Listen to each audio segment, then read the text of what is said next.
Assalamualaikum warahmatullahi wabarakatuh. Shalom, Om Swastiastu, Namo Buddhaya, Salam Kebajikan. Perkenalkan, saya Rika Ciel Septaviani dan NPM 2310065. Saya dari kelas B, Hukum Kompetisi Bisnis. Sebelumnya, kita semua tahu kalau misalnya semakin besar suatu perusahaan, semakin besar juga pengaruhnya terhadap pasar. Tapi, hukum kita ini sudah sama besarnya belum ya untuk menyeimbangkan hal tersebut? Nah, hal ini tuh dibahas dalam suatu jurnal artikel yang sangat menarik berjudul Market Dominance and Abuse of Dominant Position by Big Tech Companies Challenge in Enforcing National Competition Law. Nah, kali ini saya akan present hasil sinopsis jurnal internasional yang sudah saya pilih. Dimulai dari identitas artikelnya. Nah, judulnya seperti yang saya sudah sebutkan, dan ini adalah artikel case study antara Grab dan Gojek di Indonesia. Penulisnya yaitu Asma Indrahayu Umar Ghazali, berasal dari Universitas Saudi Gading di Makassar. Artikel ini diupload di Journal of Progressive Law dan Legal Studies pada 2026 dan sudah terindeks Scopus. Nah, di sini ada tiga kata kunci yang sangat menarik dalam pembahasan di video ini. Yang pertama ada market dominance, abuse of dominant position, dan big tech. Oke, kita mulai dari latar belakang mengapa penelitian ini tuh dibahas gitu. Jadi, latar belakangnya itu dari transformasi ekonomi digital di Indonesia yang terus berkembang, mendorong munculnya dominasi platform digital, khususnya di sektor transportasi online seperti Grab dan Gojek. Kayaknya hampir semuanya pernah coba layanan Grab atau Gojek sih ya. Dan uniknya di penelitian ini, mereka yang menemukan kalau misalnya kondisi ini tuh berdampak pada dinamika persaingan usaha di pasar dan memunculkan fenomena yang menjadi isu utama. Yang pertama itu dominasi pasar oleh big tech company. Terus juga potensi penyalahgunaan dari posisi dominan dan keterbatasan Undang-Undang Nomor 5 Tahun 1999 yang menjadi tantangan bagi KPPU. Jadi, posisi dominan Grab dan Gojek ini menguntungkan atau justru berbahaya sih bagi pasar. Sebelumnya dibahas juga kerangka teori yang digunakan. Yang pertama itu ada market dominance.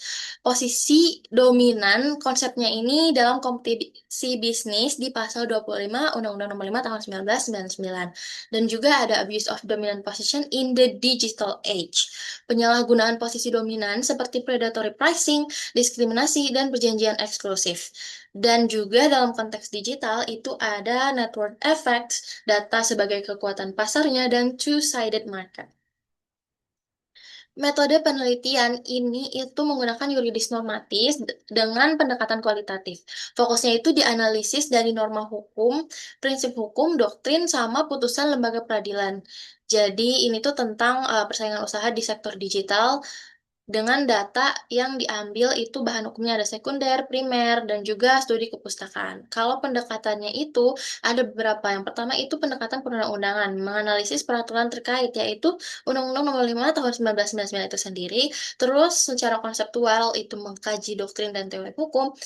Kemudian dengan kasusnya ini itu menelaah putusan KPPU dan juga ada pendekatan perbandingan. Jadi dia membandingkan dengan bagaimana sih negara lain itu menyikapi permasalahan ini. Selanjutnya itu ke inti dari penelitian yaitu temuan utamanya. Nah, di sini tuh ditemukan ada beberapa yang itu struktur pasarnya, faktor pembentuk dominasi, indikasi penyalahgunaan posisi dominan, dan kendala penegakan hukum. Kita mulai dari yang pertama. Nah, yang pertama adalah struktur pasar. Industri transportasi online di Indonesia itu sifatnya oligopolistik, yaitu struktur pasarnya dikuasai oleh sedikit pelaku usaha. Nah, dalam kasus ini itu didominasi oleh top two, yaitu Grab dan Gojek. Ini tuh hampir menguasai 90% dari pangsa pasar nasional. Karena apa? Karena jumlah pelaku usahanya sedikit, jadi tidak seimbang dengan konsumen yang banyak atau demand yang banyak. Dan hal ini tuh berpotensi mempengaruhi harga dan kondisi pasar. Jadi, dalam penelitian ini struktur pasarnya itu ditemukan kalau misalnya dari suatu industri yang bersifat oligopolistik itu mempengaruhi harga dan kondisi pasar. Selanjutnya itu ada faktor yang menjadi pembentuk dominasi gitu antara Grab dan Gojek. Nah, yang pertama itu ada network effects, alias semakin banyak pengguna, semakin banyak juga kekuatan yang dimiliki oleh platform. Misalnya, ya semakin banyak orang-orang yang menggunakan Grab atau Gojek semakin kuat juga mereka untuk bertahan dalam eh, status posisi dominan dan juga ada akumulasi data konsumen. Akumulasi data konsumen ini maksudnya bagaimana? Maksudnya adalah ketika kita melakukan subscribe atau menggunakan layanan tersebut, mereka ini menggunakan data kita untuk berinovasi selanjutnya gitu, untuk menjadikan hal tersebut sebagai acuan untuk membentuk inovasi yang baru yang sesuai dengan demand dari penggunanya sendiri. Terus integrasi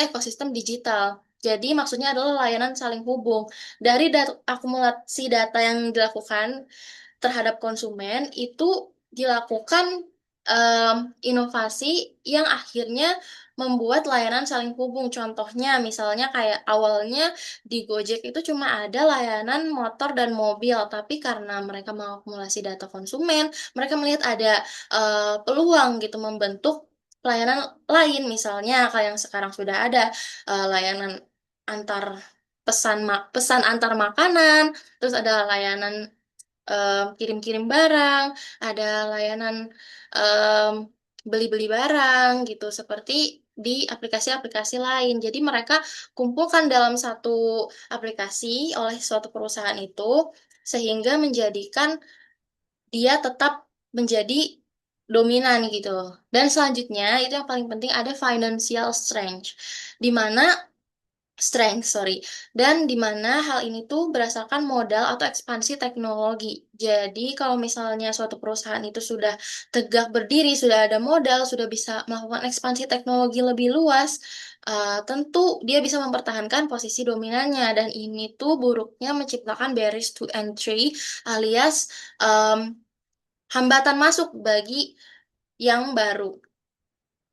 Selanjutnya ada indikasi penyalahgunaan posisi dominan. Dalam penelitian ini ditemukan hal-hal yang mengindikasikan penyalahgunaan posisi dominan. Jadi yang pertama itu adanya predatory pricing. Jadi maksudnya apa sih? Dalam kasus ini predatory pricing itu dilihat dari perang diskon atau voucher agar memiliki harga yang paling rendah dalam pasar.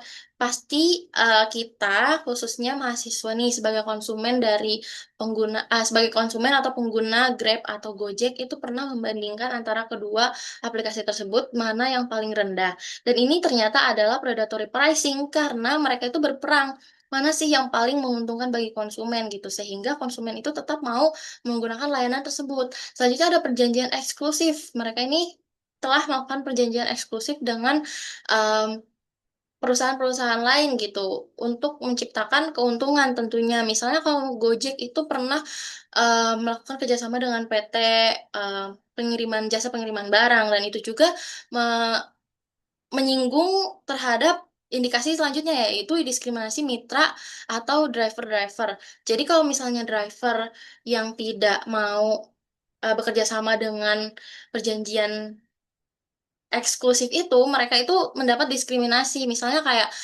susah mendapat konsumen dan semacamnya. Terus juga ada self-preferencing dalam ekosistem platform. Maksudnya gimana sih? Maksudnya itu mendahulukan layanan yang merupakan produk perusahaan itu sendiri. Misalnya ya kalau Gojek itu diutamakan pembayaran menggunakan GoPay misalnya dan sebagainya macam. Dan terakhir itu pemanfaatan algoritma dan data. Seperti yang sudah jelaskan sebelumnya, data dari konsumen ini dikumpulkan dan dimanfaatkan. Itu adalah salah satu indikasi penyalahgunaan posisi dominan. Nah, selanjutnya ada kendala penegakan hukum. Di sini ditemukan kalau misalnya regulasi itu belum adaptif, jadi belum mengakomodasi pasar digital. Terus ada keterbatasan kapasitas KPPU. Dari teknologi sampai sumber daya manusianya itu belum sepenuhnya mendukung perkembangan ekonomi digital gitu. Jadi masih sulit mendapat legalitas atau kepastian hukum terhadap beberapa kasus dalam lingkup ekonomi di digital. Selanjutnya ada kesulitan pembuktian praktik digital. Itu ada algoritma, data, black box, itu semuanya sangat sulit untuk dibuktikan menggunakan pembuktian konvensional. Dan juga ada kesulitan praktik digital yang merupakan kompleksitas dari lintas yurisdiksi. Misalnya ada perusahaan yang merupakan perusahaan luar dan semacamnya. Selanjutnya, analisis kritis dari saya. Penelitian ini itu mengambil topik yang sangat menarik dan relevan dengan kondisi nyata yang masih menjadi isu saat ini, yaitu Grab dan Gojek. Terus juga artikel ini tuh kuat secara konseptual, tapi lemah di pembuktian empiris. Jadi mungkin karena ini adalah artikel kualitatif, jadi kurang data empiris, engagement pangsa pasarnya tuh bagaimana sih yang detail, dan juga proses dominasinya ini kurang dijelaskan secara mendalam. Karena sangat disayangkan proses dominasi ini sangat menarik gitu sebenarnya. Terus juga ada kurang analisis distribusi di wilayah. Jadi tidak ditentukan kalau misalnya data-data pengguna Gojek dan semacamnya itu di mana gitu. Dan relevansinya dengan RPS hukum kompetisi bisnis seperti yang saya sebutkan itu ada beberapa keywords yang sangat relevan gitu karena itu ada di kelas saat kami melakukan pembelajaran di kompetisi bisnis yaitu market dominance, abuse of dominant position, peran KPPU, dan tantangan hukum di era digitalnya ini.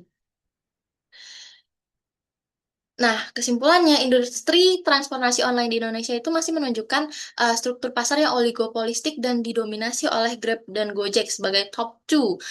Dan juga terdapat indikasi penyalahgunaan posisi dominan seperti predatory pricing, perjanjian eksklusif, dan diskriminasi mitra. Tapi penegakan hukum persaingan usahanya masih menghadapi kendala gitu, terutama terhadap keterbatasan regulasi dan kompleksitas pasar digitalnya. Oke, sampai di penghujung. Jadi semuanya adalah proven hukum persaingan usaha itu harus berevolusi mengikuti perkembangan ekonomi digital. Sekian dari saya. Terima kasih karena sudah mendengarkan. See you next time.